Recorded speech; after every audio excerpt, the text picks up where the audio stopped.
Hey guys, good morning, noon, night, whatever. Another episode of Coffee Talk, my late night chilling series. I took a nap. Now I'm kind of wide awake, so I figured I'd just make another episode of this. Maybe try to put myself back to sleep. Once again, I've turned down the music for this game, so I always suggest whoever's following along to put something on Spotify that relaxes them, whether it be heavy metal uh, or trance or just chill music like lo-fi hip hop. Personally, I'm listening to Jose Gonzalez. If you want the experience that I'm having, um, and without further ado, let's go ahead and do this.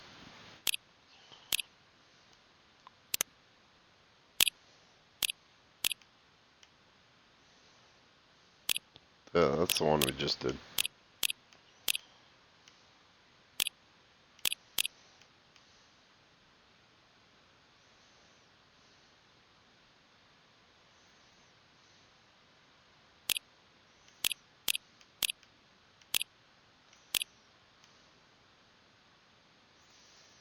Pretty sure it's this one.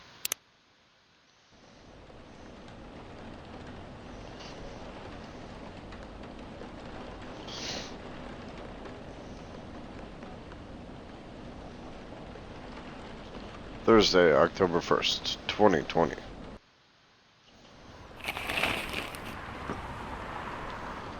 Rachel Florenzia confirmed to perform at Coachella 2020. Gil Naiman and Maruka Harakuma to collaborate for a new IP. Oh. I just realized that Gil Naiman is actually Neil Gaiman. Maruka Harakuma is probably Haruki Murakami. Coachella organizer reminds parents not to allow their children to attend unsupervised.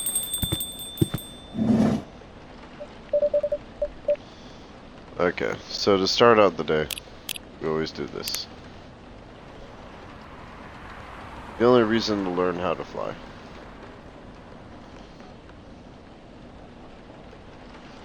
Happened again, I told her as I exhaled smoke. What? I took the train once to get here and fell in love twice. Not this again, she sighed, looking like she wanted to stub her own cigarette out on my face. I just can't help it. She said nothing. It's way easier, you know. Seeing someone from afar, letting your imagination roam as your daydream about how he or she lives, ignoring the fact that what you see is not the way they really are. It's way easier. You can't keep doing this to yourself. You know you need something real. I mean, this might be a stupid suggestion, but you're still using that dating app, right? Try to be more open-minded while you use it. I agree. Good. I agree that it was a stupid suggestion. She looked pissed. I couldn't blame her. It's not like this was the first time we talked about this. In fact, this conversation tended to happen around once a season. You need to stop overthinking. Go out and stop putting impossible expectations on people. You know, I can't do that. I've tried. I get overexcited at any opportunity. And how has that served you so far? Now I was the one who said nothing. I'm afraid, I said. Of what? Of what will come later. I'm afraid that even if I find the right person for me, the person around me won't accept them. Whoever they are. Fuck the people around you. Another stupid suggestion. I could be jailed for that. Okay. She took a long drag of her cigarette and narrowed her eyes at me. What happened to you recently? Huh? You don't usually overthink quite this much, so something must have just happened. The truth is, something did happen. Something too silly to even be discussed, but she knew me. She knew my problems, so I told her. I watched a stand-up comedy show. Seriously? It's true. I watched one of my favorite stand-up comedians. I know he'd I knew he'd recently got married to someone he loved, someone I thought was very similar to him. All this time, I thought he took the easy way out. Find someone who'd quickly be accepted by the family he was born in and the family he's about to make. But it turned out his journey was far from easy. There were hardships I never knew he faced, and when he talked about it, it scared me. Why? The fact that I'll have to deal with it someday, the fact that I might have to choose between. I sighed. At least imagine a life with them. Those imaginary people don't create these kinds of problems. They do create a different kind of problem, though. She's right. Sometimes I feel like I want to go to the tallest building in the city and just jump, I said. To die, that's not to fly, you fool. Because if that really happened, all the things that are scaring me won't matter. I can fly. Why the hell would I still care about these boring everyday problems? Ain't that the dream, weirdo? She said as she lit another cigarette, leaving the discussion unresolved until it comes back around with the spring rains. Sorry, we're not open yet. Oh, Neil, you've come very early today. Is there anything I can help you with? There's definitely something that you can do. What is it? Can we work here? Excuse me? What? Is it possible for us to work here? What? Why? We have learned something precious since we first arrived here. Communication is very important on Earth. And Earthlings communicate in a very complicated way. It blows our mind to learn that you need to mix between verbal and non-verbal communication here. 1 second. Yes.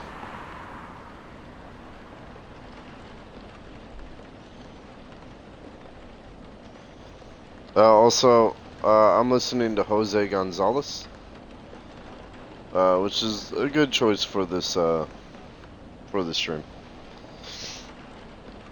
It blows our mind to learn that you need to mix between verbal and non-verbal communication here. Yes, but I see that your communication skill has improved an awful lot since you arrived.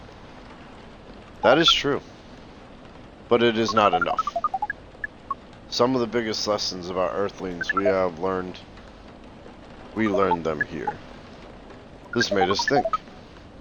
Instead of focusing on finding a breeding partner, we should focus on learning how to communicate with Earthlings properly. Sounds like a good strategy. That is why we asked you to allow us to work here. Because you want to interact with our customers? That is correct. I'm not sure about this. Neil, normally, if you were applying for a job on Earth, you have to go through certain processes before you finally get the job, if you get it at all. Oh.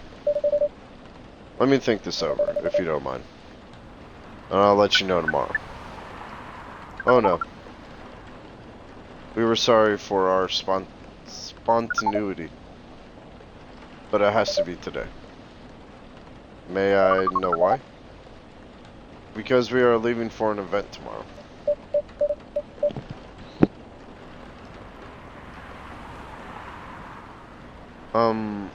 Okay.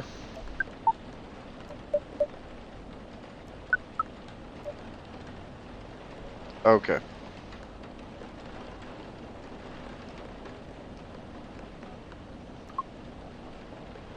Thank you. But with one condition. You won't be making any drinks. I'll handle that. Once I'm done, you will give the cup to the customer. Understood. There are other things you need to keep in mind. What is that? Dealing with the customers. Some people come here just to chill. They might come just for a drink, work, or to read something. I strongly suggest you let them be. But always be prepared if they want to talk about anything. How can we know whether people want to be left alone or not? That won't be easy. But you'll be able to judge based on their body language. Non-verbal signs? Yes. That will be very hard for us. Indeed. Don't worry. I'll give you a sign. When you should start talking. Or when you should stop. Thank you. We will need that so much.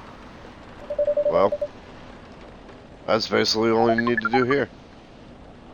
Do we need a special outfit for the job? Not really. I'll lend you an apron though, to help keep your suit clean. And to differentiate you from the customers. You don't really need more differentiation. But it will make you look more legit for the job.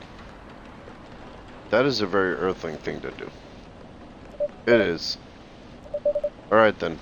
Are you ready for this? We are. Okay. Let's start the night.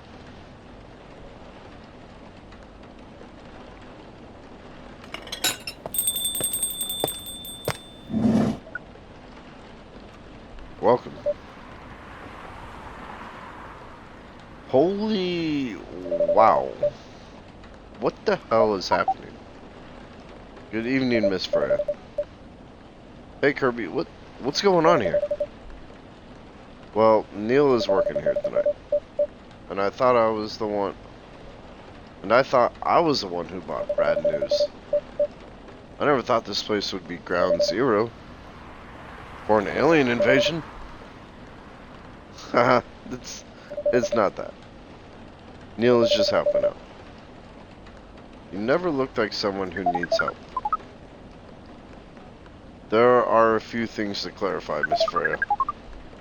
First, our mission was never about conquering Earth. In fact, it is the other way around. Second, judging from the situation, we are actually the person who is getting help from the barista. Not the other way around. What? We have learned some things since we arrived, and we came to a conclusion before starting another breeding mission. We should learn more about how Earthlings communicate. We thought this place was the best place to learn. And you just agreed to this. On one condition. I make the drinks. Neil will only be here to serve and communicate. Fair trade. What's in it for you then? What? You're helping them here. What do you get in return?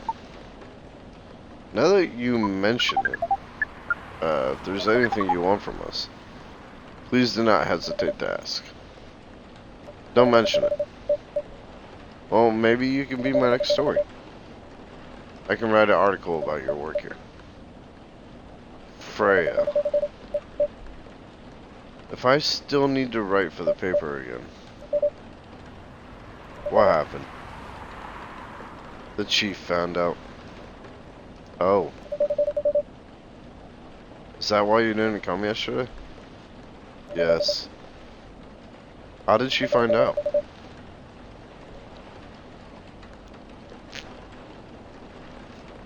You remember my fateful meeting with the higher-up? In the elevator? Yes. The same thing happened with my chief. They met each other in the lift. And the higher-up mentioned our encounter to her. The chief called me into her office. And things went downhill from there. She realized immediately that it was the reason for my poor performance lately. She didn't like it, of course. I'm sorry to hear that. What are you gonna do now? Write the goddamn novel, I guess. And after that, hope that it sells well. If not, I don't know. We do not understand what is really happening, Miss Freya. But we feel the immense sadness and frustration you feel. How about a warm cup of drink? It is on the house. Huh? You allowed to do that? We will pay for the drink. No. It's okay. It's on the house. That was a nice thing to do, Neil. That was the best thing to do according to our census. It was. So, what do you want to drink, Miss Freya? Your favorite? Our favorite? Anything. I trust you with the decision.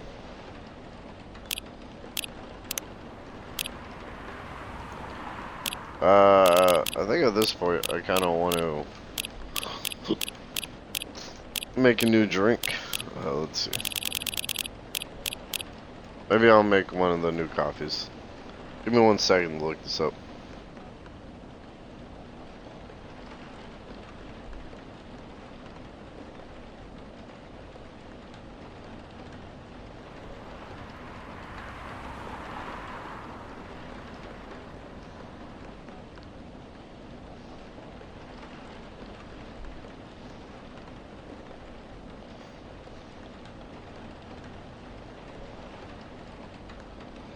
Alright, so I have black lemon. I don't know if I made that yet.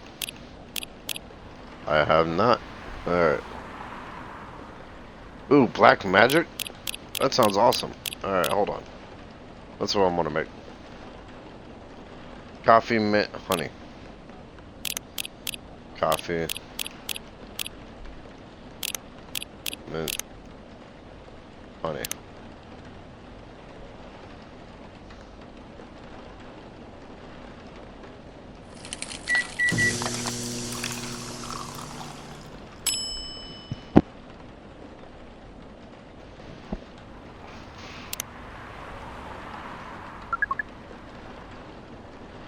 Here is your drink.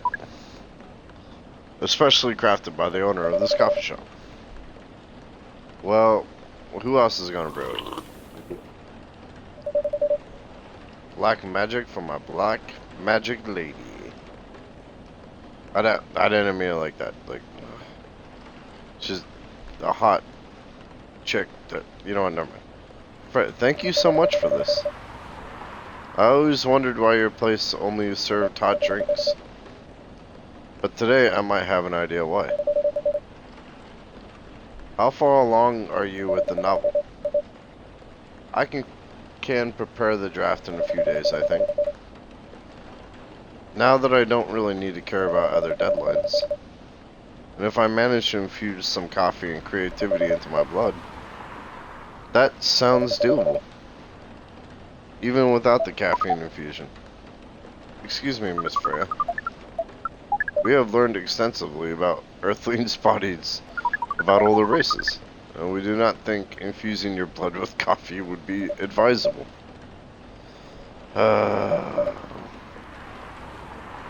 I'm sorry, Neil. I'm not really in the mood for this sort of conversation. It was just... Neil. Freya wasn't serious about infusing herself with coffee. Oh. We are glad to hear that, though. That was a figure of speech, Neil. Ah, we have heard about that term.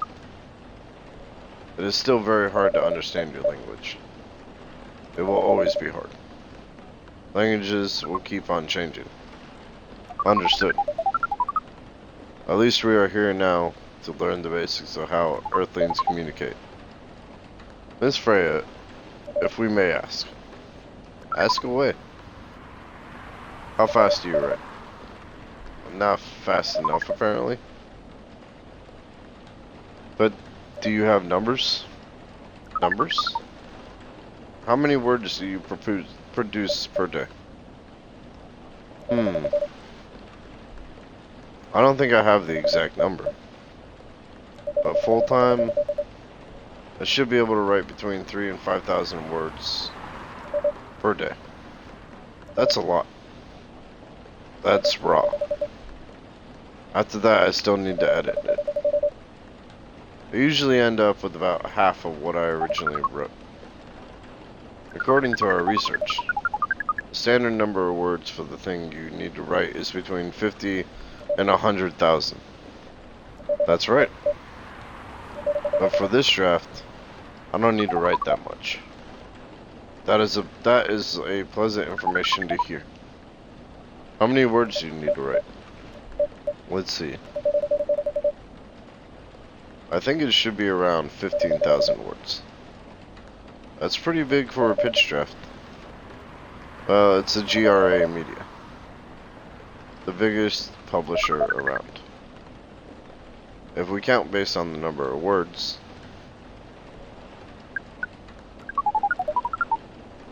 it seems like you will be able to achieve your target easily. I wish. Writing isn't only about the number of words, Neil. It requires things outside the mere word count. If we only judged writers by their ability to write a large number of words, then we wouldn't have poetry or short stories. That is pretty hard to understand. But we learned beforehand that art is a difficult matter. Even for Earthlings. Yep. Earthlings seem to have a fascination for things which are hard to understand. From languages to arts. Right again. But you're not that wrong about writing, you know. Word count is one of the few things you can objectively judge a story by. It's not the most important thing.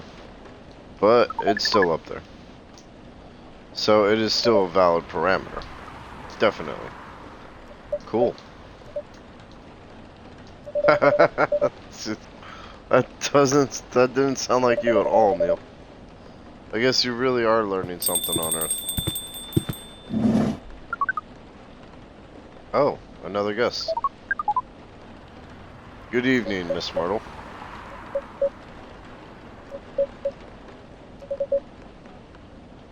I won't even ask. Except for one thing. Who's making the drinks? I'm still the one responsible for that. Good. Coffee with a little bit of ginger, please.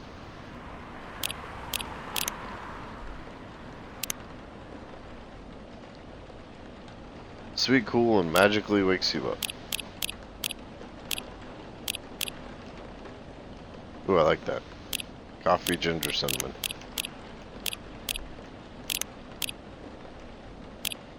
No, no, no. Oh my god. Okay. Coffee.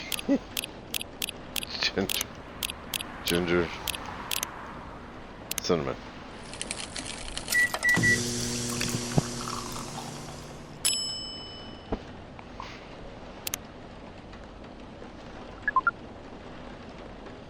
Your order is ready. Did you record my order properly? We relayed the order properly. We did not mess the order up. I'm sorry, Mr. Myrtle. It was my mistake. Please do not blame Neil for this. Huh? Whatever. What? That's literally a coffee with a little bit of cinnamon. What brings you here today, Miss Myrtle? Psst, Neil. Some people come to a coffee shop just to sit without being disturbed. Oh, that definitely seems to fit Miss Myrtle's visits here. Actually, I'm not here to just sit without being disturbed. Ah. Pardon us. I was just training Neil on how to talk with the customers here. I can see that. You're still trying to get laid? Oh. No, we are not. We were tasked with learning how Earthlings communicate with each other. Yeah, that's a step in the right direction. One suggestion. If you want to blend in with us, stop using such formal language. Start talking the way we talk. Start listening the way we listen. Which essentially is not really listening at all. That would be very difficult to achieve. But we will try. Step by step. One small step for you might be one giant leap for your kind. That was nicely said, Freya. By the way, Miss Myrtle, now that we know you are not here for your usual activities, are you here for someone then? Yeah. Oh? Is it Aqua? Uh-huh. What's the occasion? No special occasion. It's just...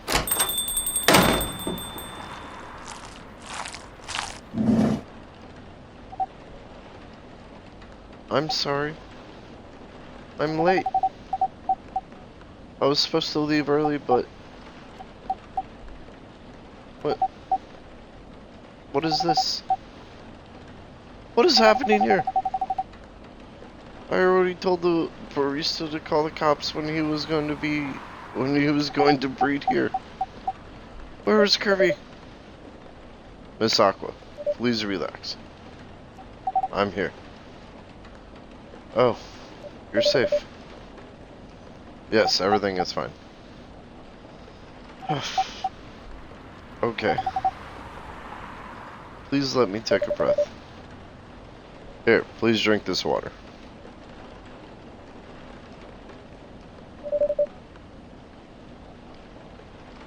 Feeling better now?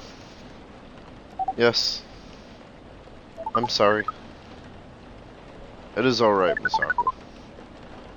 Everyone has been surprised to see me here. What are you doing here anyway? We are starting to think that we might need to make a recording for the answer to this question. You don't have to tell me if you don't want to. No problem, Miss Aqua. It is time for our break anyway. So here's the deal.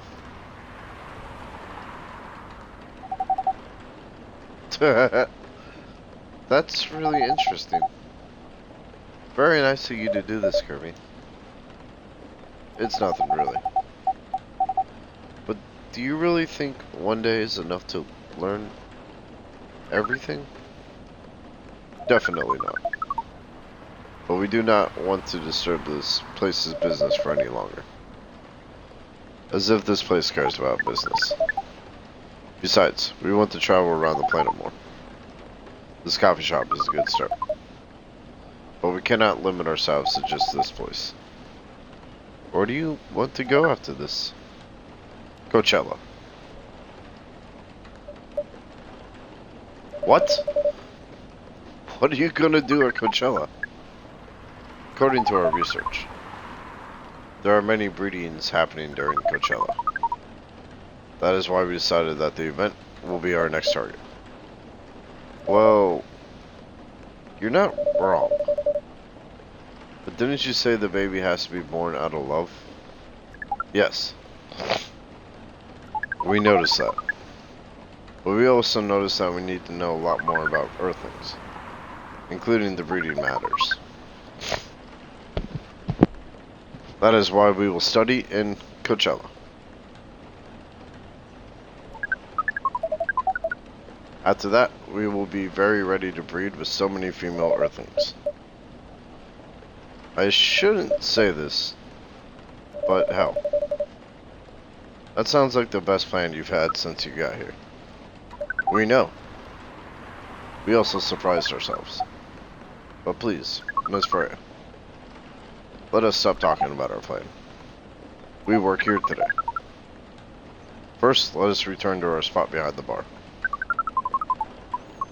So our discussion with Miss Myrtle was stopped abruptly. Oh yeah, I forgot about that. What are you two doing here? It's nothing, we're just friends, you know? We just want to hang out and talk about our work. We both work in the same field, remember? Yes, that's it. I don't have that much experience in game development, you see. I thought your research was in computer graphics. Yes, but I've never made a game from scratch before. I was always a bystander. So I've been asking Myrtle for feedback from time to time. Today, I wanted to thank her directly. But she arrived first. So I couldn't buy her a drink. Never mind that. I'd refuse it anyway. But... wait. If you want to thank her directly, does it mean you're done with the game? Excuse me, Miss Freya. It should be you're, not your. Oh, so you are correcting my grammar now? It was a slip of the tongue, okay? I'm sorry. Why did you even pick up on that? How did you even pick up on that anyway? It's not like what I'm saying is written down anywhere. We just know. Back to you, Aqua. So, you're done with your game? There's quite a lot of things I need to polish and fix, but players can enjoy the experience from start to finish. What kind of feedback do you give people for a video game? That depends on the game. But in Aqua's case, most of my advice was about the pacing, control, and UI UX.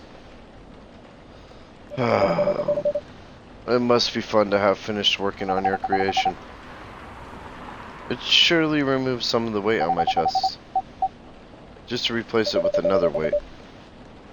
You mean there's still more to come after you're done? I'm not done with my book. I just lost my job. And if I can't finish this draft on time, I'm done. And even after all that, if it doesn't sell well, I'm even more done. Doubly done. I'm sorry to hear that, Freya. And please be more confident. I'm even starting to doubt myself. I read some of your short stories, you know. After our first meeting, I subscribed to the Evening Whispers app. And then I read some of the stuff you wrote. They're really good, you know. Some of them are better than others. But it's still an enjoyable experience to read them. So, I'm excited to check out your book once it's done. You're too kind, Aqua. What you're going through is more or less the same as what Myrtle's going through. So I'm sure you'll both be fine. Ugh. We don't have to talk about it in front of other people. Oh my god. I'm so sorry. I didn't mean to. It's just that sharing is caring, you know? Okay. Thank you for helping me share. Well, thank you for helping me share with other people.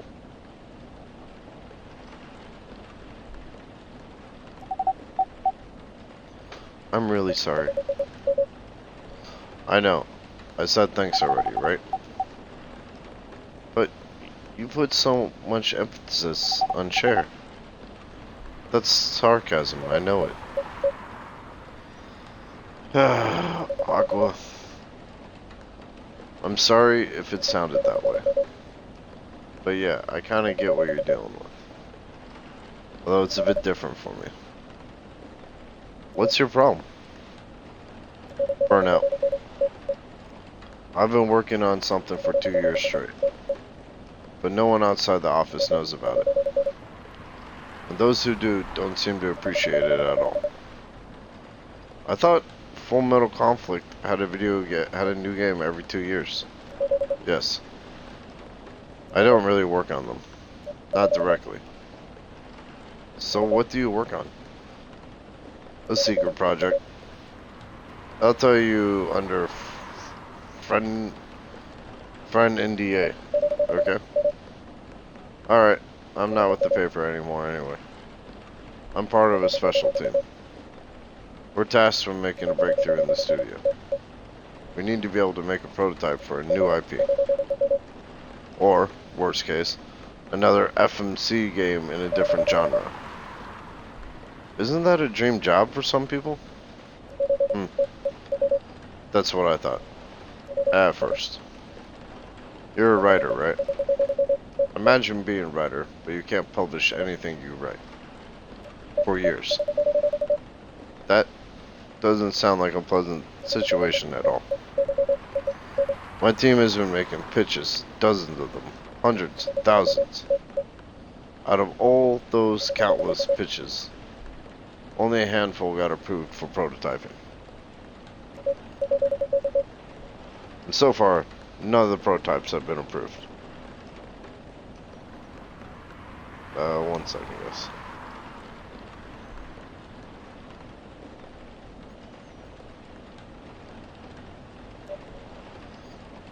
Ouch. There's only 7 of us on the team. The 7 samurai. That's what they said. So you haven't released anything for the last 2 years? Sometimes our team works to support others when they're going through a crunch cycle. They need to hit an almost impossible target. We jump in. No wonder your folks are considered the 7 samurai. I guess, yeah. By the way, Myrtle, I just realized. What? Sorry. Usually developers get their vacation time after finishing projects, right? More or less, yeah. When was the last time you had a vacation? Before I joined this company, I guess. That's like 4 years ago.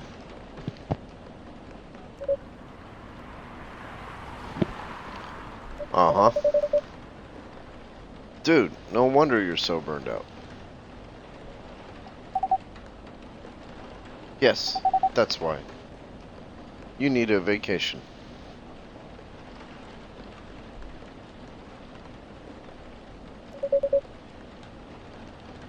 But I can't just take one. You can. In fact, you will do it tomorrow. But tomorrow is... I'm not done yet. You will take tomorrow, the day after, and another day after off. But where should I go? Don't worry, I'll take care of that. You will? I'm going with you for this long weekend vacation. What about Max West? That's not this weekend. Forget about it for now. Hey, okay. But I can't do it tomorrow. How about starting Friday? It's still a long weekend getaway, right? Alright. Oh, I'm so excited. Wow, Agua. You look like a different person. Really? I'm sorry. Don't be. Okay, it's settled then. I need to go home now and prepare for our getaway. I'll come with you. To my apartment? No, we'll walk together to the bus stop, just like last time. Oh. Okay then. Everyone, see you next week. Okay? Have fun. Take care out there. May you find joy during your vacation.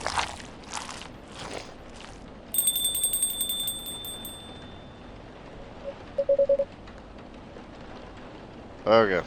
See you folks later.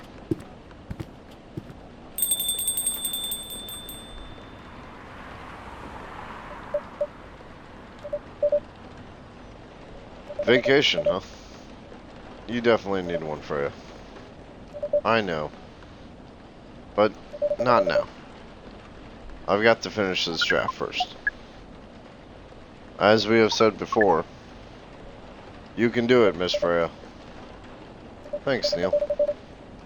Anyway, are you gonna close anytime soon? Depends. Why? I'm in the mood for some writing. Then please, take your time. You sure? Do you want another drink to be going on with? Still on the house? I definitely won't say no.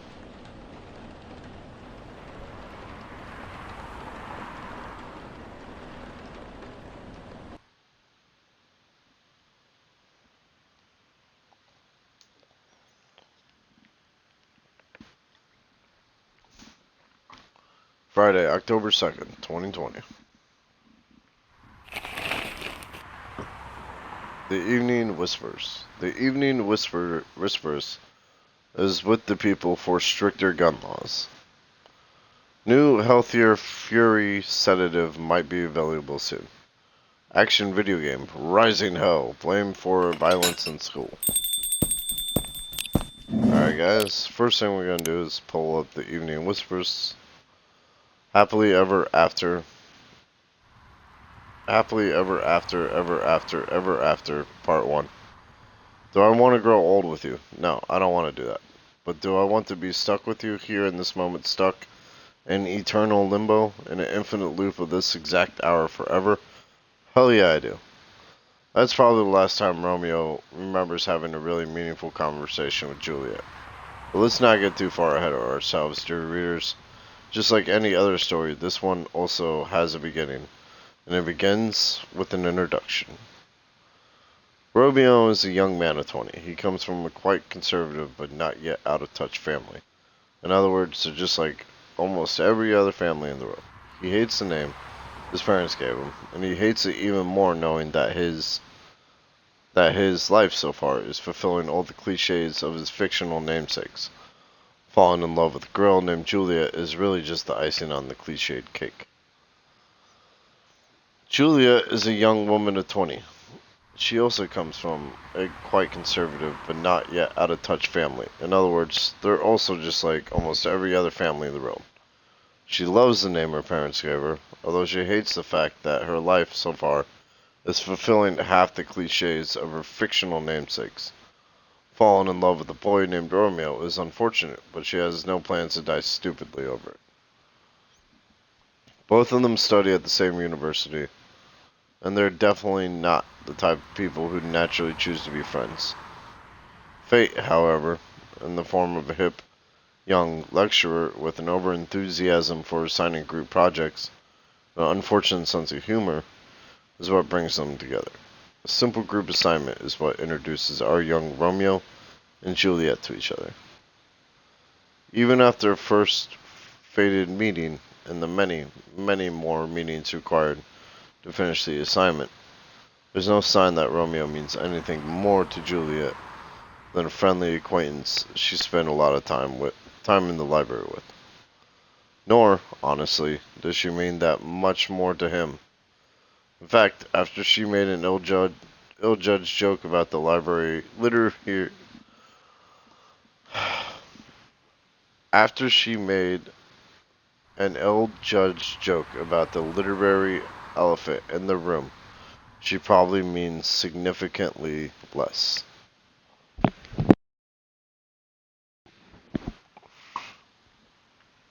But as time goes on, and as the group assignments keep coming without the lecturer ever assigning new partners, Romeo and Juliet become closer. They both begin to see things in the other that they hadn't noticed before. Though for Romeo, that fact is rather frightening. How can I fall for someone like her? And named Juliet, no less? I can't accept it. My mind's just playing tricks on me. Again and again, around and around. His thoughts chase themselves whenever he sees her. The day is Monday, and Romeo has a class he needs to attend. However, something is different. Normally a relatively anxious fellow, he finds going to a class requires a lot of willpower. Today, however, he finds himself hurrying to get there. He knows why. Of course, but he refuses to admit it to himself quite yet. Hey, Blackstone. Yeah, feel free to lurk away, man. And thanks for popping in. It is an honor to have you here. The first thing Romeo does when he opens the door is to look at a specific table. The table where Juliet always sits. To his unacknowledged disappointment, the table is empty. Fuck, mutters Romeo under his breath. He doesn't curse because Juliet is not there, of course. Rather, he curses because noticing this was the first thing he did upon entering the room.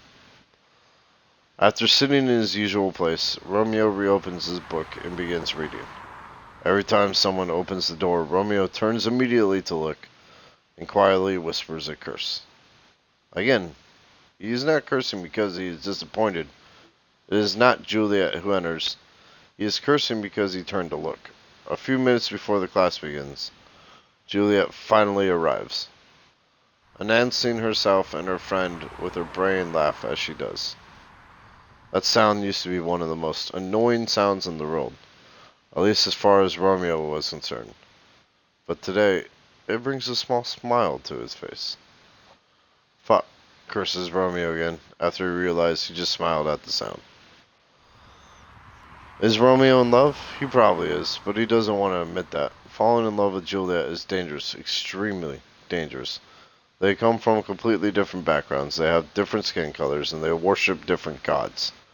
He has no problem with interracial relationships.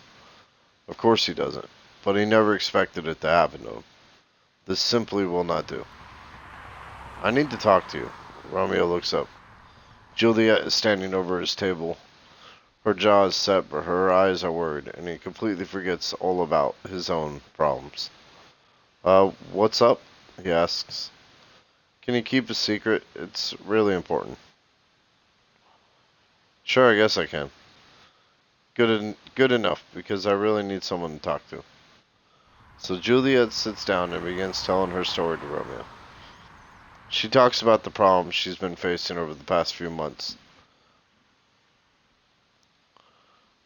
The problems she's been facing over the past few months. How they affect her study. About how he's not the first person she's talked to about this. On, and Romeo listens to every word. Eventually, Juliet stops talking and sits quietly. Blackstone. You're the best. You truly are. Rock on, bro. Eventually, Juliet stops talking and sits quietly. Romeo thinks that she looks somehow lighter than she did before she began talking. He doesn't know how to react to what she told him. He tries giving her some advice. Really stupid advice, he thinks, as soon as he said it. But he believes it's probably more.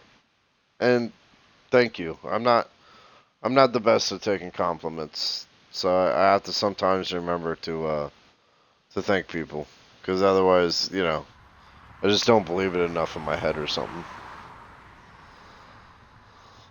But he believes it's probably not like directly. God damn it. Thank you for the compliment, Blackstone. You truly are a wonderful person, and I love your stream the other day, where you revealed your face and showed how fantastic you are. Though I'm definitely not going to introduce any girls to you, because they'll just fall right in love with you. But he believes it's probably much better than just listening and nodding and watching her walk away. He doesn't think he wants her to walk away from him. He thinks about this. One thing is for sure. Juliet trusts Romeo as a friend.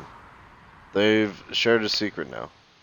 Even though Juliet has shared the same secret with others before him, this still makes Romeo happy. So damn happy. How pathetic am I, being happy because someone I like came and told me she's hot. Or she's not.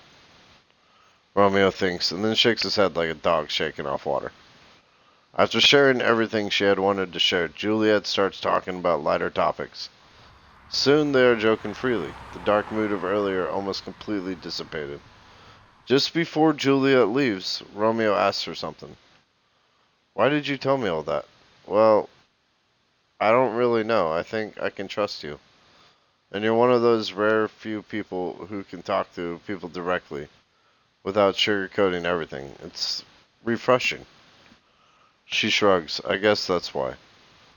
What Juliet said is true, but Romeo finds it amusing that even though he normally speaks directly to everyone he knows, he can't do that with Juliet. He is not himself when he's around, or so he believes. After that conversation, Romeo falls even more helplessly in love with Juliet. It's stupid. He thinks as someone who rarely falls so hard for anyone, but Juliet is driving him crazy. And the fact that she makes him feel the closest thing to love he's felt in years. Yet a big wall of cultures, norms, and other societal traditions stands between them. Hurts him even more. That is, of course, if Juliet is even. Oh my god.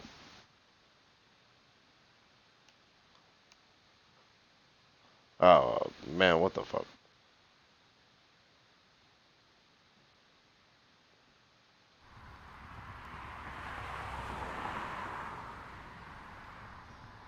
Big one. That is, of course, if Juliet is even into him anyway. As weeks go by, Juliet and Romeo become closer.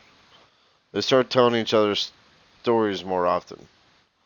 But all these stories are limited to their courses, their friends, and anything at all besides their feelings for each other. Just chatting shit. Yeah. I have I have yet to do one of those, but I think eventually I'm gonna have to. Welcome to the stream, Erica. Coffee Talk is a um I guess a good way to put it is it's like a visual novel in which you make coffee. For the patrons of a late night coffee shop that's only open at night. And a world filled with vampires, orcs, people, fairies, stuff like that. That are all kind of getting along. So, yeah, exactly like Valhalla, but in like more of a fantasy setting. Whereas Valhalla is sci-fi. And this actually inspired me to go look into a Valhalla, which I think is either on my Switch or on my Switch wish list to eventually get. I I try to take people through the story, and I'm working on some of the voices, so it's not perfect. But you know, it is what it is. What I'm doing right now is I'm reading this daily story that shows up in the newspaper every day. Um, and then I do that, and then I usually start the day in the game. She's not into him. She's just an extrovert. She's friendly with everyone, Romeo keeps thinking. And it's when he's thinking about that suddenly Juliet comes and sits at his table. So you said you want to tell me something. It's true. He's already sent a message to Juliet telling her he wanted to talk about something. Oh wow. Diving straight in. It's nothing all that important actually, says Romeo. Come on, it's not like you to be so indirect about things. What's wrong with you, boyo? Romeo actually called Juliet to talk about her attitude recently. She's been weird, at least in Romeo's eyes, and it feels like she's getting further away, removing herself from many student activities she usually partakes in. Juliet answers all his questions, all his thoughts and concerns about how she seems to be removing herself from all of these side activities. She manages to shrug off or easily explain.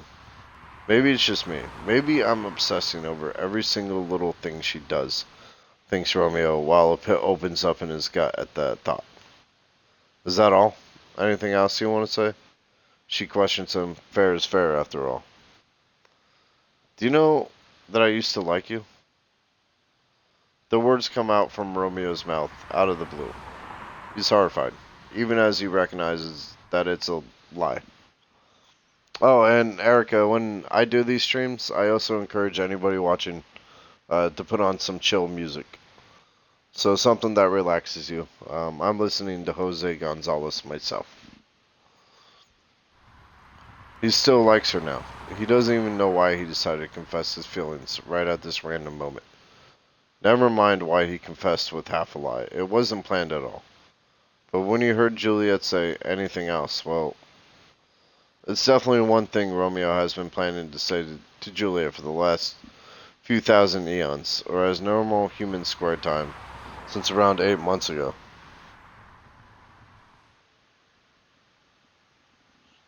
Nice. Perfect. uh, then if you want to join me, I would be honored to have you on my stream. And sit back, relax, and I will take you through a portion of Coffee Talk. Juliet shows a flash of surprise and then says, "No, I had no idea at all. Why? Why what? Why do you like me? Or do you like me? I mean, there must be a reason. Or did you like me?" "Oh, of course there is." Romeo opens his mouth to tell her and pauses. He blinks slowly and closes his mouth again. Or not. I don't know. I think there is, but I'm not sure. I'm sorry, I'm talking gibberish.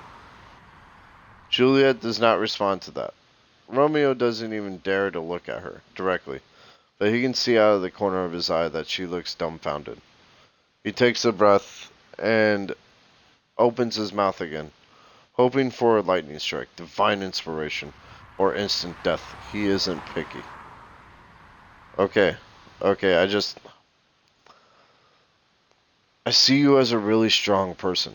Okay, you have a big girly side, but you're also a really strong, independent person. Okay, I get the girly part, but what makes you think I'm strong? Well, just look at how you work with all of your assignments and organizations. I definitely could never deal with everything as well as you do. Ever. Oh, come on. Everybody has something they're good at. You can do things I can't. That's pretty normal, you know? I know, but still, I'm not sure. That's probably what attracts me to you the most. When he says that, Romeo tries looking at Juliet. Just for a moment, he saw a twitch of a smile on her lips, but dared not even hope. He ascribes it to his imagination instead. "So what's next then?" asked Juliet. "To be honest, I don't know. I said this because I can't keep hiding it forever. I needed to say to you, even though I know it's impossible for me to ask you out, considering all the differences between us." Juliet pauses. "Oh, of course. You don't need to say anything, though. I just needed to get it out of my system. That's all I wanted to say." "Well, okay then. I have something else to do. You don't have anything more to say, right?" "Yes, I mean, no, I mean, that's all." Juliet nods and walks away. Then quickly, Juliet nods and says goodbye, then quickly walks away. After Juliet leaves, Romeo lets out a heavy sigh. "Good work there. That's one hell of a lot of old baggage I just let go, and a whole hell of a lot of new baggage that I replaced it with." Here's an interesting fact about our Romeo. During the whole conversation, he hadn't been able to keep himself from shaking. It's an old habit that he just can't let go of. To his relief, they'd been sitting during the whole conversation, so he could hide his tremor. Still, even though he feels intense relief after telling Juliet about his feelings, his hands are still trembling. He has to wait a couple minutes before he can walk away himself. So now, after Romeo's long-awaited but ultimately useless confession, what's next for our Juliet and her Romeo? Funnily enough, neither she nor Romeo ever mention it again. At least not to each other. Romeo did eventually tell some of his friends about his feelings for Juliet, but what about Juliet? Romeo didn't know anything about how she was coping with this revelation. He expected that she'd probably told some of her friends, as he told his. But that doesn't even matter, he told himself. We're not meant for each other anyway. Watching from the outside, nothing seems to change between them. They still talk about their classes, about their friends, about shows they've watched, and books they've read, but they never ever mention again the time when Romeo revealed his feelings to Juliet.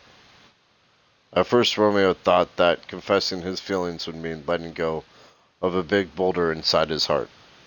As it turned out, it only transformed the boulder into a restless rock monster, asking for more. Eventually, he realizes letting Juliet know about his feelings isn't enough. He needs to have her. He wants to hold her tight. He wants to stare into her eyes and tell her he loves her to Pluto and back. He wants to hear her say, "I love you too." He wants to kiss her. He wants to run away with her to a place where no one cares about their differences and just sees them as a cute couple in love.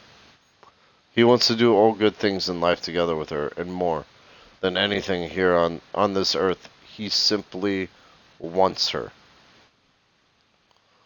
The feeling is killing him now. How could she be acting normally after that revelation? Doesn't mean his feelings mean nothing to her at all. The peak of his emotions comes one day when our hero has fallen asleep. Suddenly his body is drenched in sweat. His heart beats too fast and his thoughts only run to one thing. Juliet. He wants nothing so prosaic. He needs Juliet. He doesn't care about anything else, about their traditions, about their families, about anything.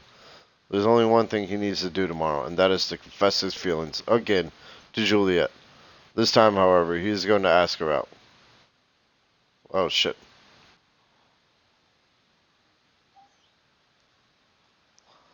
This time, however, he is going to ask her out. If she feels the same way, he will ask her to just give it a try and fight the role together. He resolves that he is going to take a leap of faith, and it will be the first thing he does the next time they meet. To be continued. Welcome. Alright, so Bailey's is an elf that's in a relationship with a succubus. And Bailey's comes from an affluent elf family that looks down on succubi. And so it's like, it's kind of tumultuous because he wants to leave his family to marry the succubus, but she doesn't want that kind of pressure put on her. So she broke it off with him. Good evening, Mr. Bailey's. Evening. Am I the first customer tonight? You are. That's new.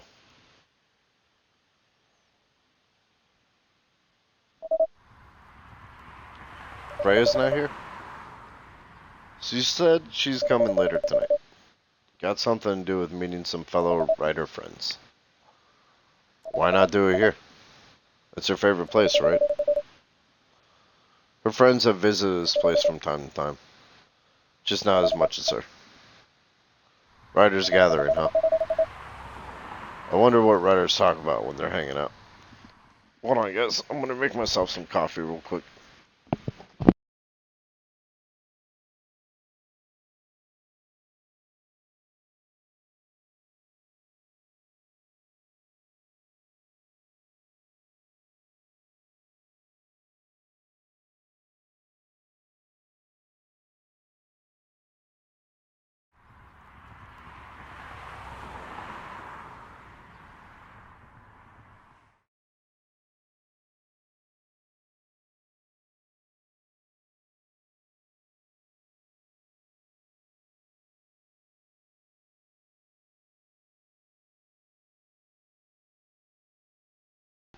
So at this point, I'm running on about 2 or 3 hours of sleep.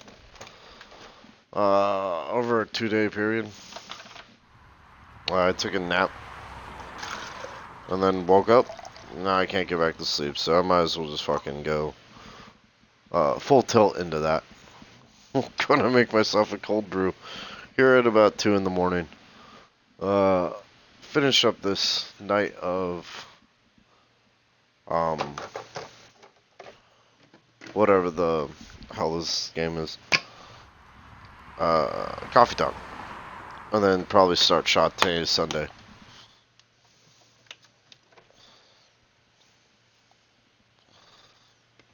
Followed by a little bit of Smash. When my friends finally wake up.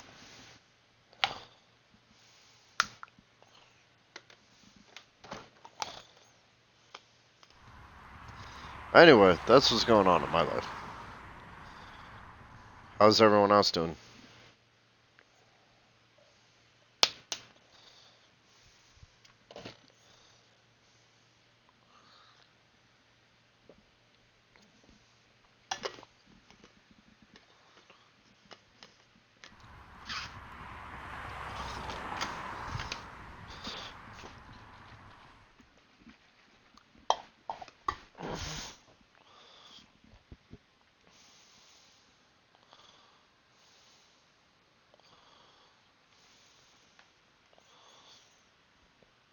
Also, my chat just cut out too.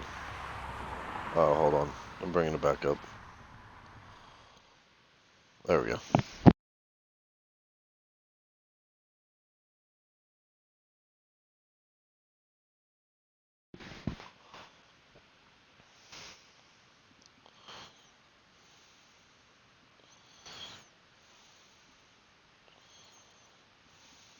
Oh, that sucks. I'm sorry your game crashed, Erica. That's always that's always kind of the worst feeling. I I have I don't know what does it, but I have the Series X, and occasionally I'll have Twitch opened on it, just set to broadcasting. And if I leave it for over an hour, just set to like my page, it will crash the system. And I'm like, how are you the most powerful console apparently around, but you can't handle Twitch for an hour? This is so I get that feeling. Oh, all right, let's finish up this night of coffee talk. I wonder what writers talk about when they're hanging out.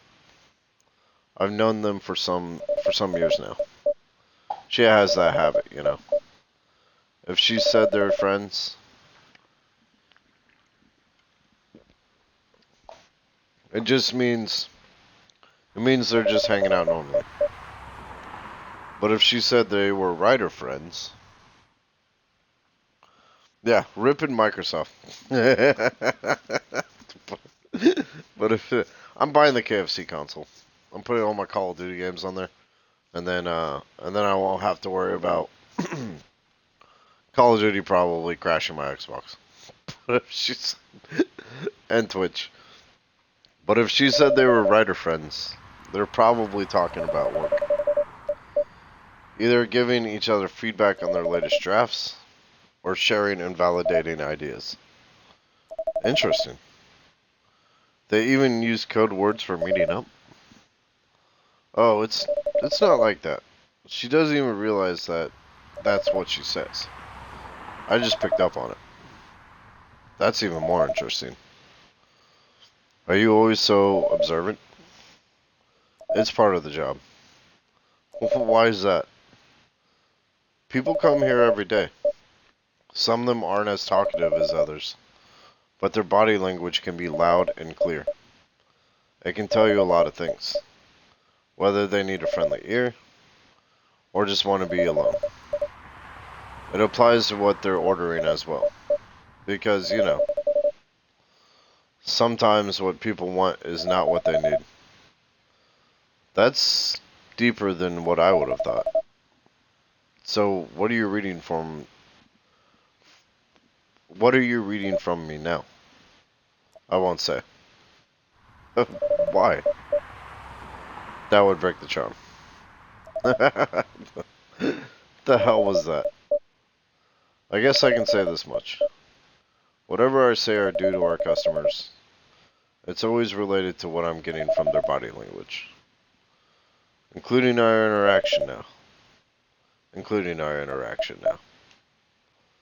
Man, now I see why you didn't want to share. Even that was enough to make me feel like I'm naked in front of you. By the way, I haven't ordered anything. What are you having tonight? Hot chocolate. With ginger and cinnamon. I heard that's a good drink for a bitter heart.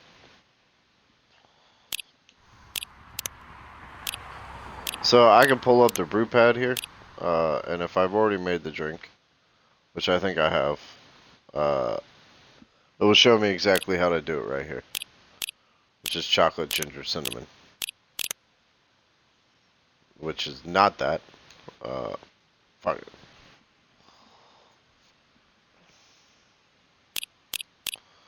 All right. Chocolate, ginger, cinnamon.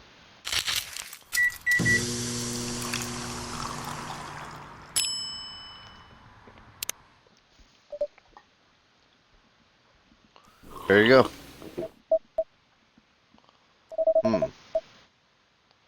You're a pretty romantic person, huh? Spending extra time decorating this drink. Only for special people and special drinks. Say, Kirby, tell me about yourself. What do you want to know? Anything. How old are you? Old enough to open a coffee shop. Oh man.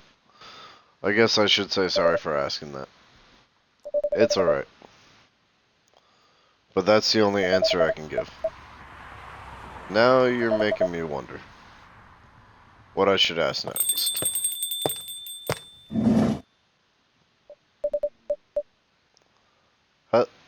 Hello, hello, everyone.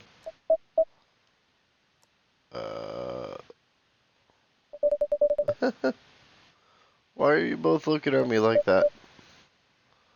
Freya, you look horrible. No, I don't. Yeah, you do. No, I don't. Unfortunately, I'm gonna have to echo our dear barista. Yeah, you do. What happened? You'd be better asking what didn't happen. Because the answer would be proper sleep and decent progress on my draft. You need to rest. And miss my deadline? Hell no. Sorry, Baileys. I won't be able to keep you company. Preposterous. Blackstone, what are you doing paying attention? This is a spoiler alert. Actually, you know what? It's probably good that you're at this part. Because this is a major turning point in the story.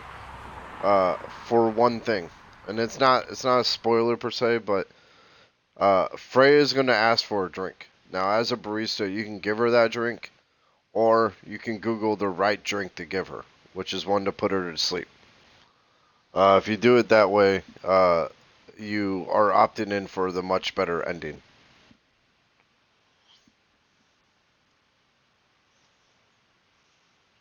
That seems sketch. Like it's not like Bill Cosby. Blackstone. I won't be up. Oh my god. I won't be able to keep you company because I have to finish this thing. And for that, I'll need a whole hell of a lot of espresso. Are you sure about that? You really should just rest. Get something to help you sleep. I almost spit out my coffee. Hey, I'm glad you're drinking coffee to this. So am I. Cheers, Blackstone. 2 o'clock in the morning, coffee drinkers. Get something to help you sleep. Espresso! While drinking vitamins. Just make sure he was nowhere near your house when you drank those, Erica. Espresso. Yay! The game freezes like that every time the music tracks change. Please. So, I want the good ending, and I love Freya. That's my girl. So I'm gonna make sure I give her the drink you're supposed to give her. Let's see.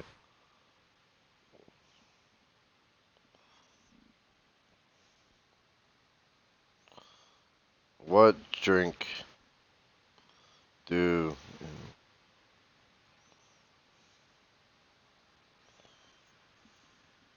Oh my god.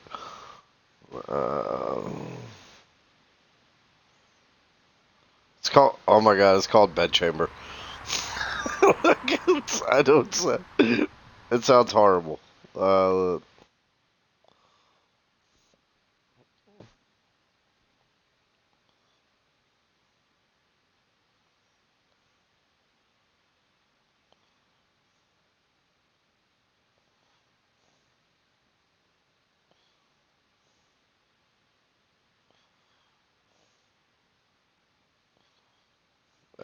Shit. I also think I've already fucked up one of the arcs.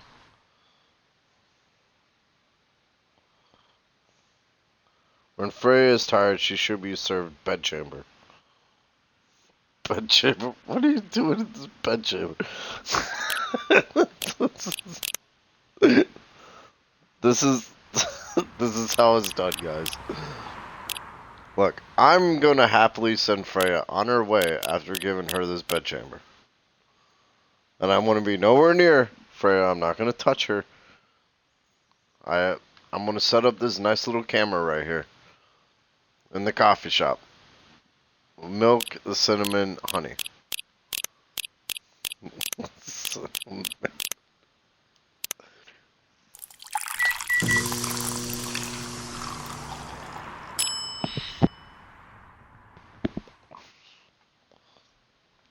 It's even got Z's in it. Oh my god. Here you go. What the hell, dude? This isn't even coffee. Drink. It's oh. Oh my god. Guys, this is this is just the wrong vibes everywhere now that like Blackstone threw that on the table.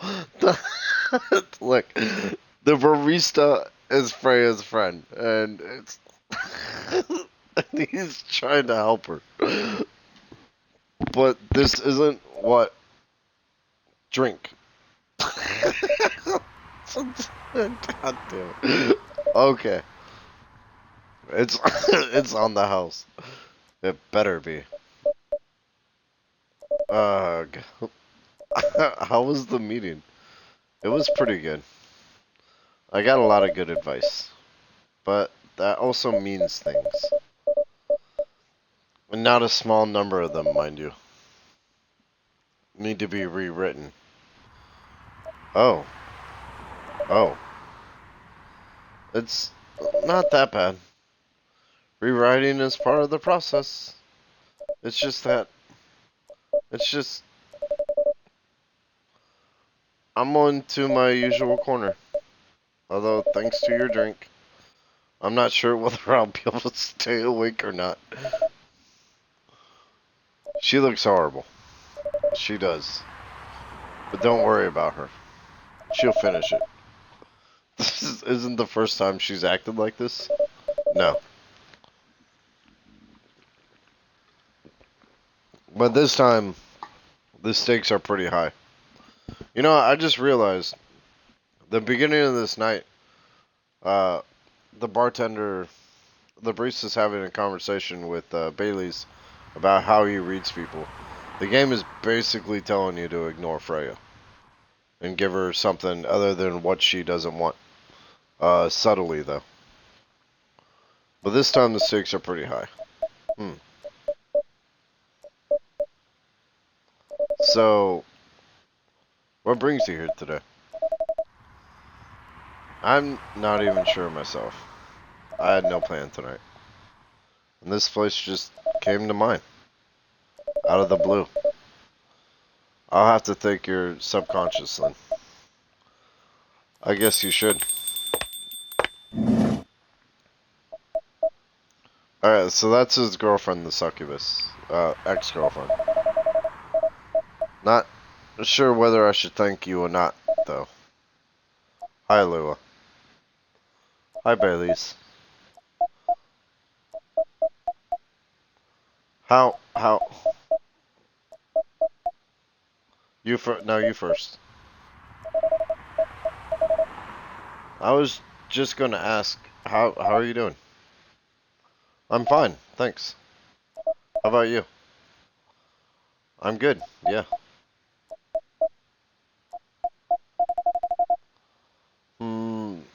I think I need to order something first. Oh, of course, of course. Go ahead. Yeah, she's essentially Tiefling. Blackstone, do you play Dungeons and Dragons? But yeah, she's essentially a succubus. Yeah, I've played that a couple times. I always did a rogue. We could never finish a game though. But it was always fun to like get together and play it. And now we're doing We're essentially doing Journeys in Middle Earth, which is kind of like a board game one-shot Dungeons and Dragons. Oh yeah, I was a human rogue based off Archer. So I consider myself the worst or the best rogue on the planet. But I'd always but I was the worst. I got kicked out of every tavern. Um had a boss fight with a door, the usual. Uh, but the Journeys of Middle Earth is pretty cool. We royally fucked it up last time, so we're restarting tonight actually.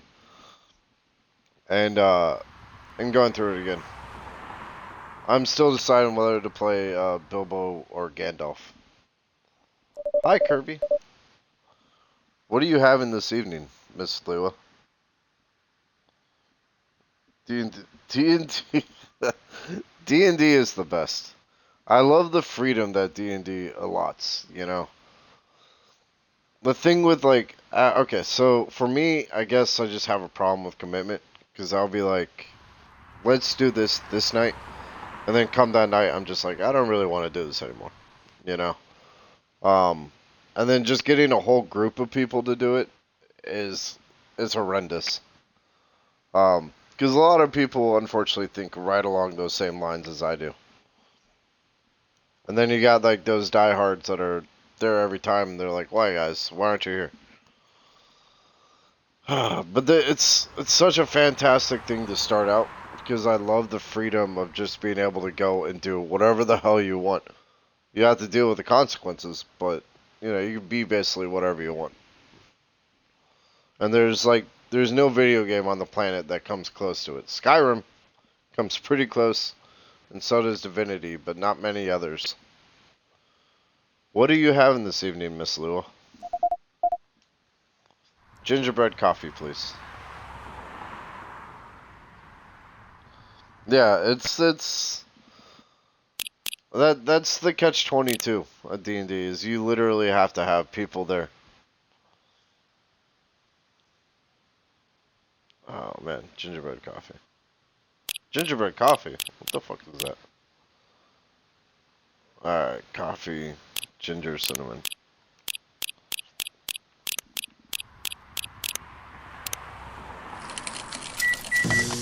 But I think, honestly, single player wise, Skyrim comes the closest. And then,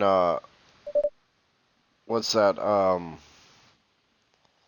Divinity is a close second.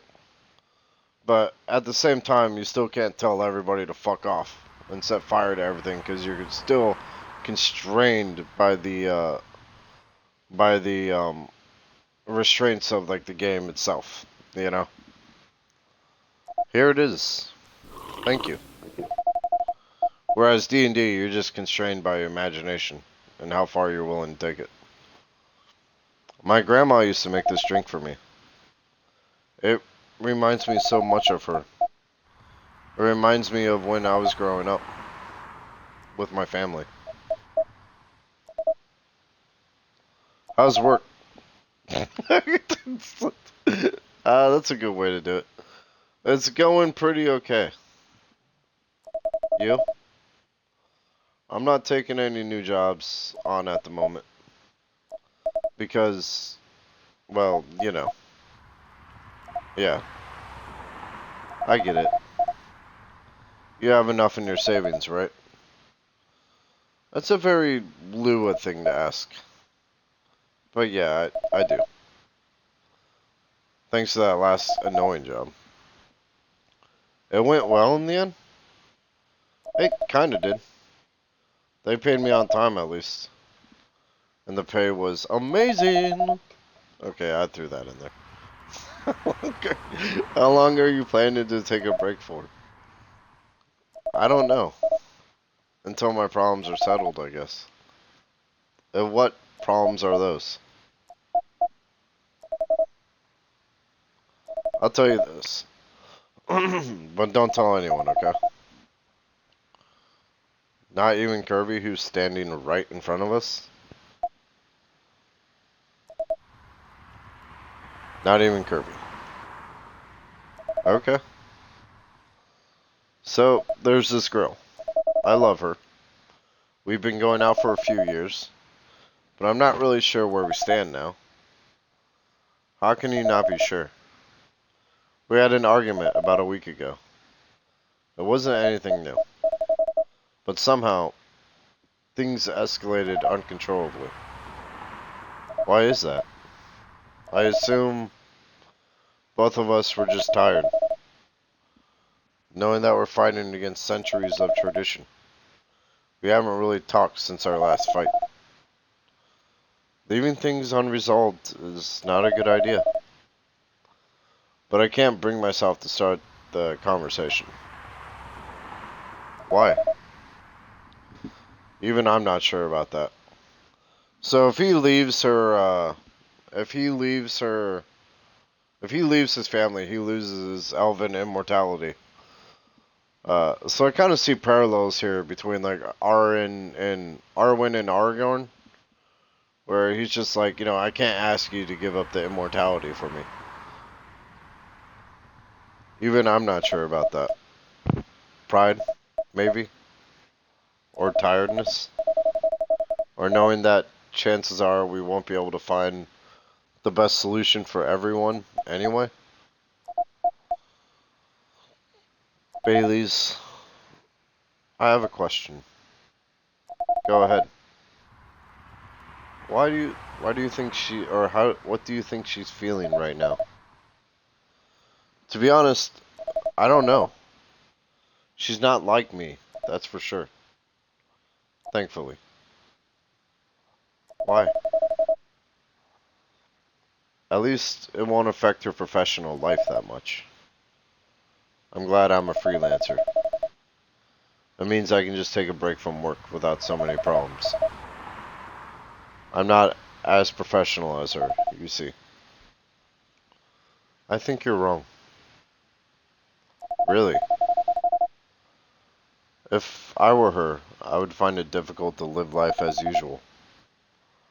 But I'd put on a lot of masks, just to hide the feelings I was going through. That sounds difficult and uncomfortable. It is.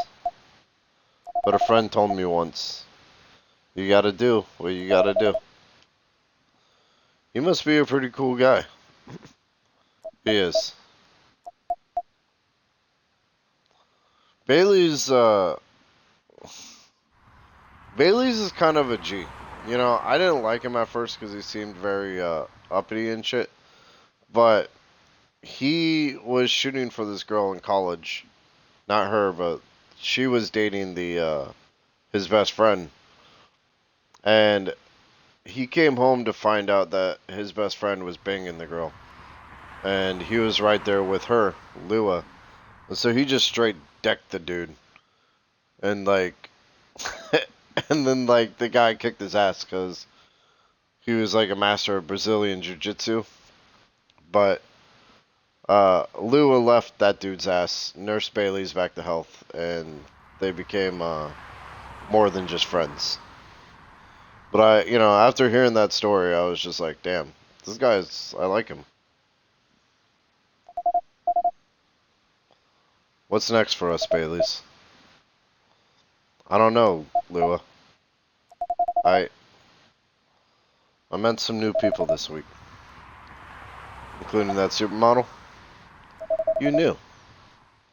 That girl in the corner told me. Yeah, including that supermodel. And how does that make you feel? Like a fool.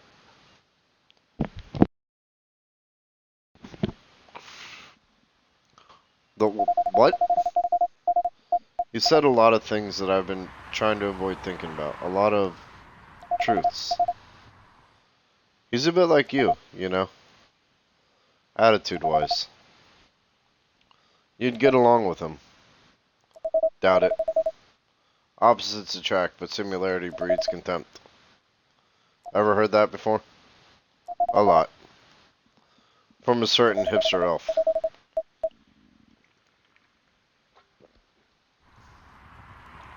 And after listening to that guy, what's your stance on, you know, us?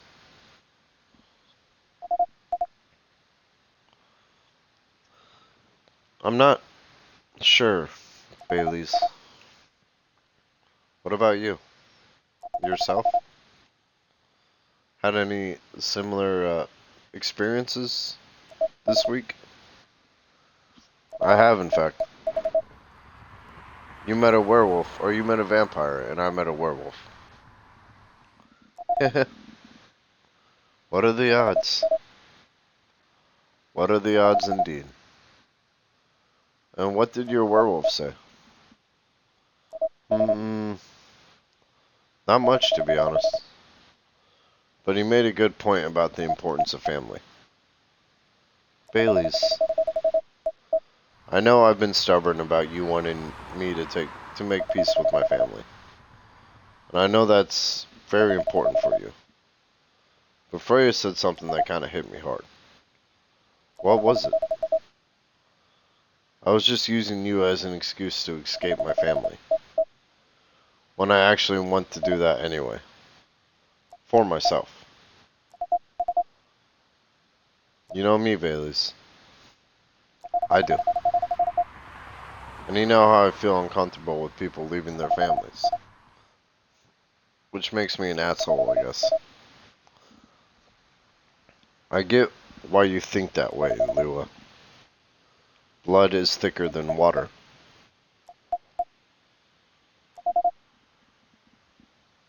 What should we do? Lua. Yes, Bailey's? Please let me leave my family. I'll try to get your family to accept me. That sounds like the easier thing to do after all. But you'll lose your immortality. You'll be an outcast among other elves. An outcast from a bunch of overly pretentious people. Sounds great. You'll live a long time. But you won't have the perfect health and perfect life that's the elven privilege. But it's not a perfect life without you. What if our relationship doesn't last? You'll have lost everything. You'll blame me. Lua, I will never blame you for anything. If we're talking about who I used to be, that guy would never have blamed himself. 100 reasons for why something failed, but never anything to do with him. But that won't happen with us. You know why? Because I've learned so many things by being with you for 10 years. It made me a better person. So you don't need to worry about any of that. Because right now, you're the most important part of my life. I don't need an immortal life. Because without you, it won't be a life worth living. Damn! Psh, mic drop. That's a pickup line. Bailey's. I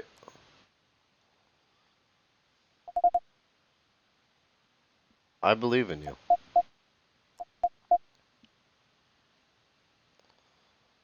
Oh shit! I mean, you know, I'm a guy. I'm not so invested in this. Oh, it's adorable. Okay, Lua, Bailey's. I feel like we're living in a soap opera. It seems so.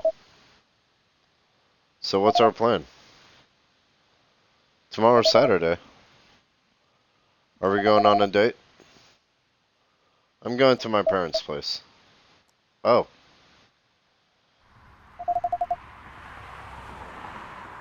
And I want you to come with me. What? That's so sudden. Did you already have plans for tomorrow? Well, no. It's just I'm not prepared to meet them. You'll be fine. You don't want to tell me about them about you don't want to tell them about this first? I'll be alright. Well, they never forbade you from dating other races. They're not big fans of elves. That much is true. But you can prove them wrong.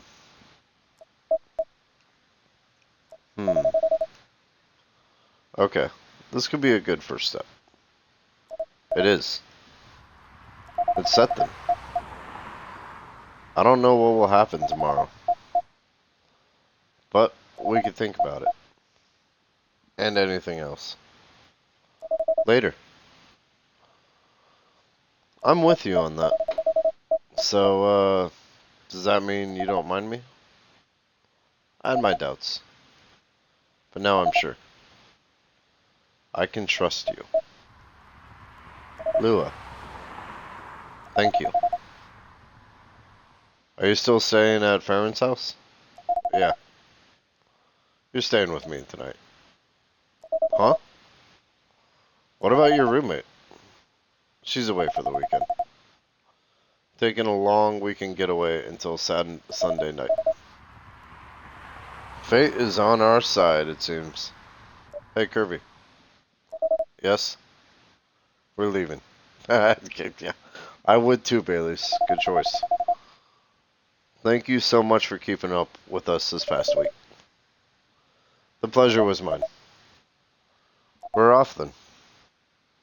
See ya. Thank you for coming.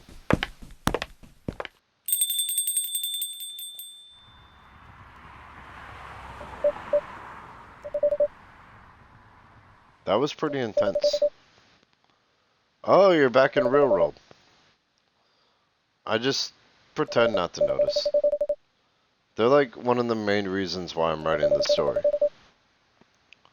So I have to see their struggle through till the end. It's important for the writing, you know. That's cold. What? It's not like that. It's just that...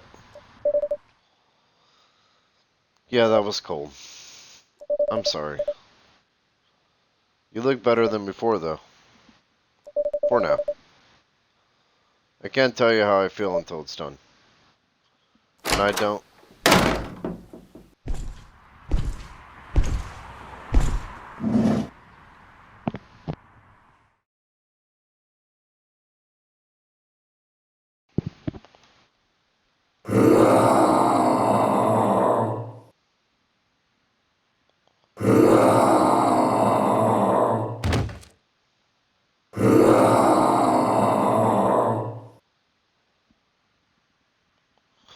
Yeah.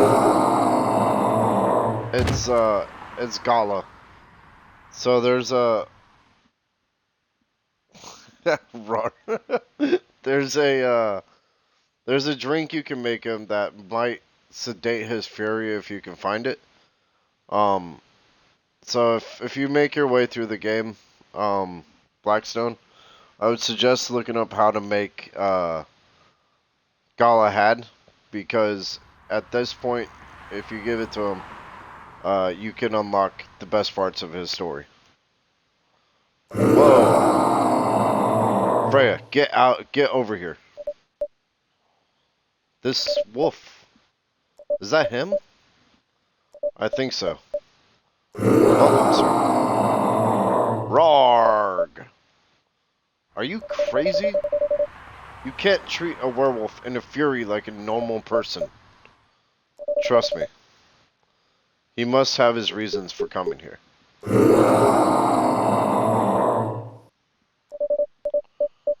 You can relax, sir. Do you need anything? Something to calm me down, maybe?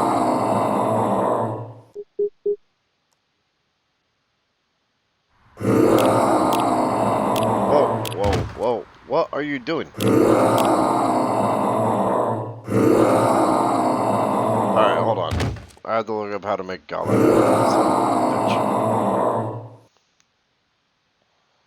It won't let me pull up the phone. This is such bullshit. Okay.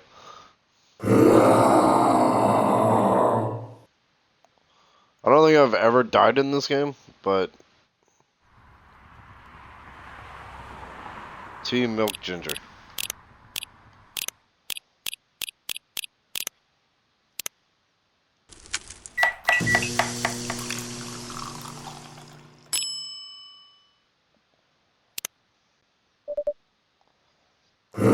Here's your... It's the greatest picture ever.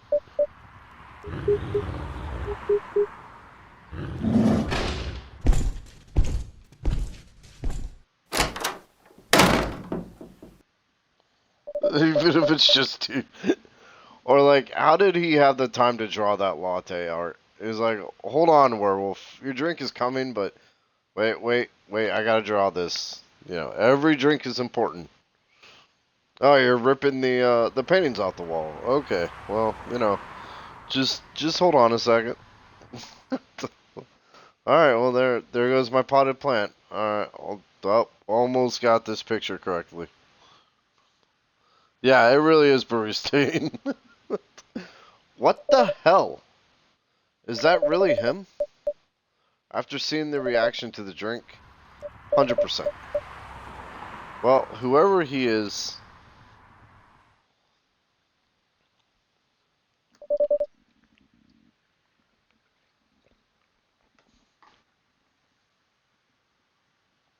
Yeah, gotta get the light. Oops, I screwed up this one. Hold on, let me remake this. This place survived. Thankfully, yes. But I think I need to close up shop early. Because the werewolf tore it apart.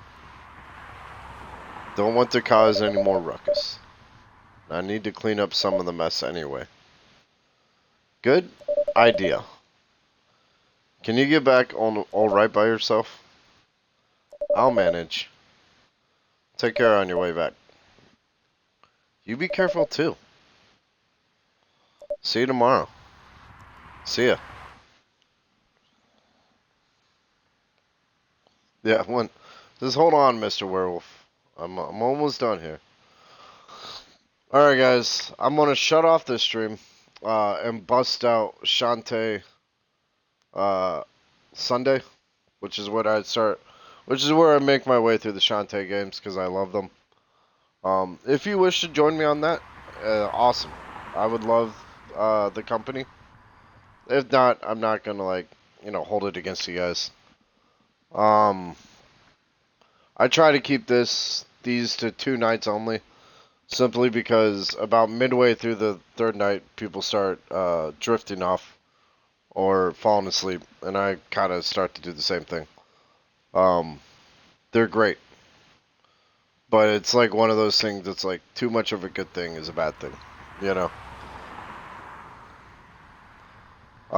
So I'm gonna go ahead and shut down the stream.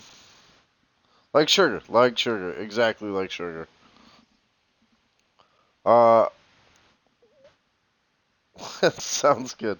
Hey, if I see you in the next stream, awesome. If not, thank you so much for spending some of this ridiculously early morning Sunday with me. And I hope you guys have a fantastic Sunday.